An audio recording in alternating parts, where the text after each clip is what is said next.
सबसे पहली बात जो मैं रखना चाहूंगी, जो सत्ता पक्ष है वो जिस तरह की भूमिका बना रहा है कि विपक्ष लोग आरक्षण के साथ नहीं है, महिलाओं के आरक्षण के साथ नहीं है, जिस तरह की भ्रांति और भ्रम फैलाने का काम कर रही है सत्ता पक्ष के लोग, तो मैं उन लोगों से कहना चाहूंगी कि 2023 में जब नारी शक्ति वंदन अधिनियम बिल पास हुआ था तो पक्ष और पूरा विपक्ष एक साथ होकर इस बिल को हम लोगों ने पास कराया था और ये सर्व सहमति के साथ पास हुआ था।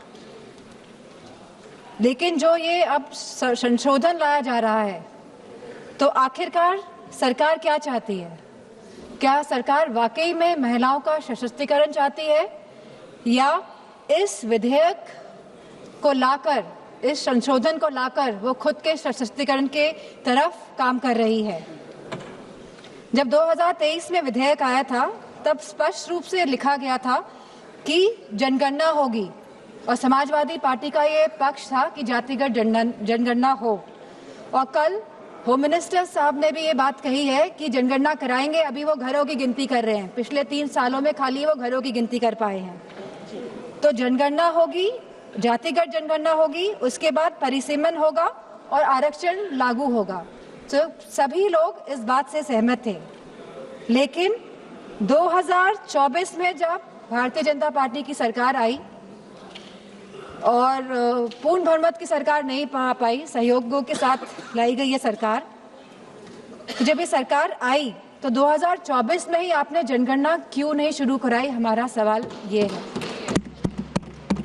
आपने लगभग 2.5 साल निकाल दिए, आपने जनगणना नहीं कराई, क्योंकि अगर जनगणना हो जाती तो आज हम परिसीमन की स्टेज में होते और आरक्षण 2029 तक लागू हो जाता। लेकिन आपकी मंशा ही नहीं थी कि 2029 पे महिलाएं आए और इस सदन में बैठे। अब अचानक ये जल्दबाजी क्यों दिखा रही है? 2026 में जहां अप्रैल का महीना चल रहा है तो लगातार जल्दबाजी क्यों दिखा रही है? सवाल इस बात पे भी होना चाहिए। तो ये सरकार जल्दबाजी, जो हम समाजवादी पार्टी का मानना है, वह इसीलिए दिखा रही है क्योंकि ये जो डिलिमिटेशन है, जो ये पूरी एक्सरसाइज है, ये सरकार एक हथियार के रूप में प्रयोग करना चाहती है खुद को सशक्त करने के लिए।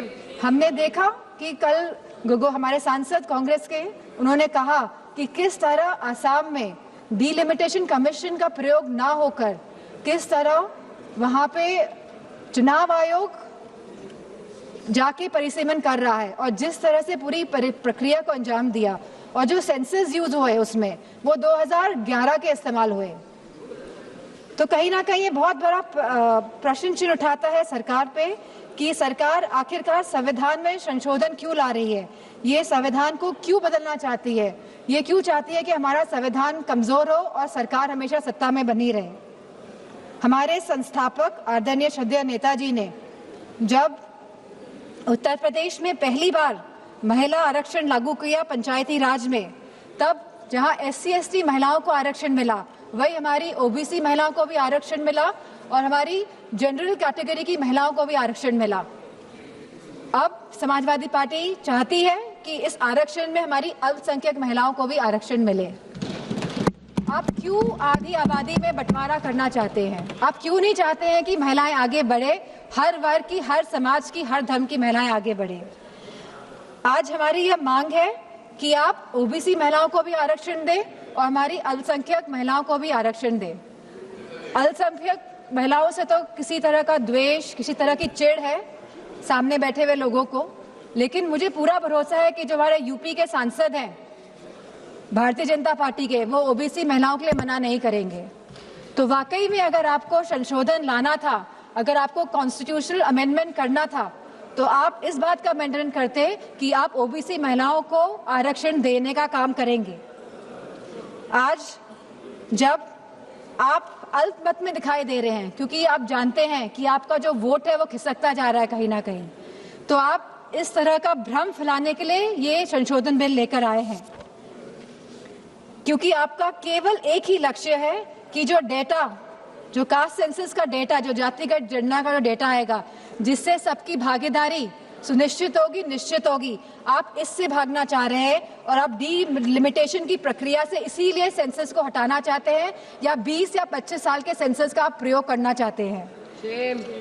आप कहते हैं आप महिलाओं की हितैषी है, आप महिलाओं के बारे में सोचते हैं, लेकिन आज जब मैं यहाँ खड़ी हुई हूँ और जब पिछले कुछ दिनों पहले जब संसद चला और जब कैफ बिल आया, central arm forces police bill आया, तब आपने जो शहीद हुए, जिन्होंने हमारे देश के लिए बलिदान दिया, जिन्होंने हमारे देश के लिए जो शहीद हुए हैं, आपने उनको शहीद तक का दर्जा नहीं दिया। आपने उन शहीदों की महिलाओं के बारे में, उनके बच्चों के बारे में नहीं सोचा।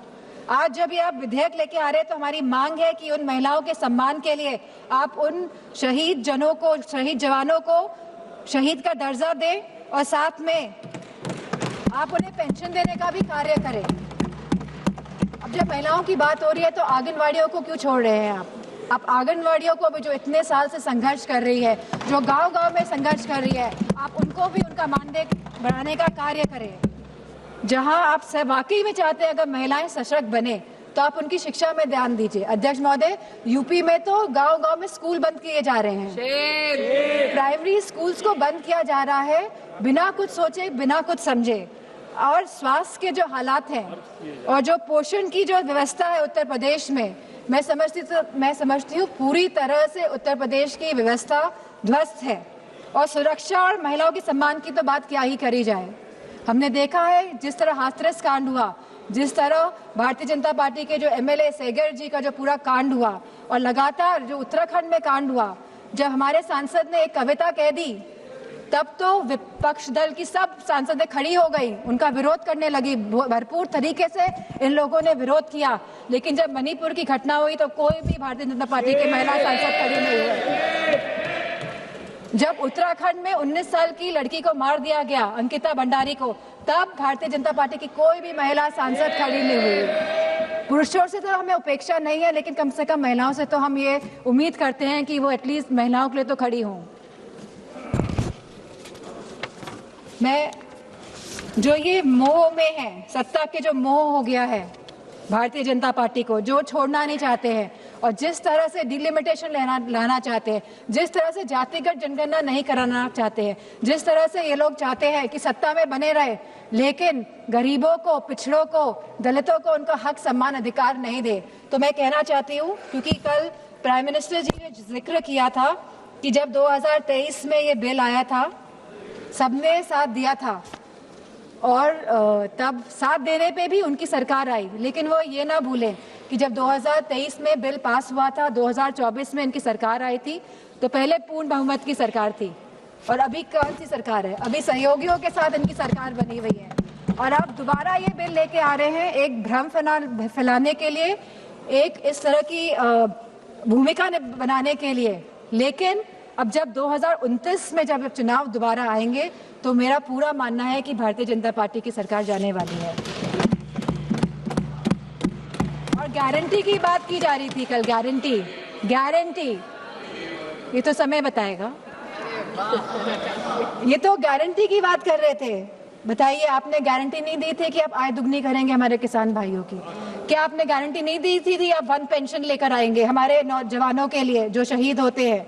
क्या आपने गारंटी नहीं दी थी कि आप 2 करोड़ लोगों को नौकरी देंगे? क्या आपने गारंटी नहीं दी थी कि आप मुफ्त सिलेंडर देंगे? क्या आप यूपी में गारंटी देके नहीं आए थे कि होली और दिवाली में आप महिलाओं को मुफ्त सिलेंडर देने का कार्य करेंगे? क्या वहाँ के आवारा पशुओं को आप उनकी जो समस्या है उसको सुलझाने का काम करेंगे? आपने नोटबंदी में भी गारंटी दी थी कि आप आतंकवाद को खत्म करेंगे। आप सबसे ज्यादा घटनाएं आतंकवाद की अगर हुई है तो भारतीय जनता पार्टी की सरकार के समय हुई है, चाहे वो पुलवामा हो, चाहे वो पहलगाम की घटना हो, चाहे वो नक्सलवादियों की घटनाएं हो। सबसे ज्यादा अगर हमारे जवान शहीद हुए हैं तो भारतीय जनता पार्टी के समय में शहीद हुए हैं। नक्सलवाद खत्म हुआ, लेकिन अब शहीदों को शहीद का दर्जा नहीं देंगे, पेंशन नहीं देंगे आप। अब बात करते हैं।